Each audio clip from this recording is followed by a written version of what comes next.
மன்னவர் வாழிய காவியமே என்னுயிர் தேசத்து காதலனே.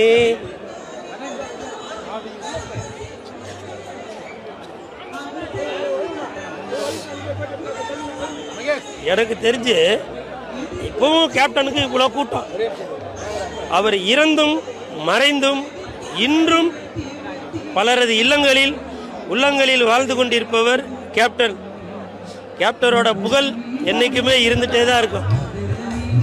கருப்பு எம்ஜிஆர் என்று அழைக்கப்படும் கேப்டன் அவர்களுடைய 1ஆம் ஆண்டு குரு பூஜை. இந்த குரு பூஜையில் கூல் சுரேஷ் நண்பர்கள் நற்பணி மன்றத்தின் சார்பாகவும் சிஎஸ்கே கட்சி கூல் சுரேஷ் கட்சியின் சார்பாகவும் கேப்டன் அவர்களிடம் ஆசீர்வாதம் வாங்கிறதுக்காக வந்திருக்கேன். இன்று மட்டுமல்ல, என்னைக்குமே கேப்டனுடைய அந்த ஆசீர்வாதம் எல்லா மக்களுக்கும் கண்டிப்பாக இருந்து கொண்டே தான் இருக்கும். நம்ம ஒரு ஓட்டு போடுற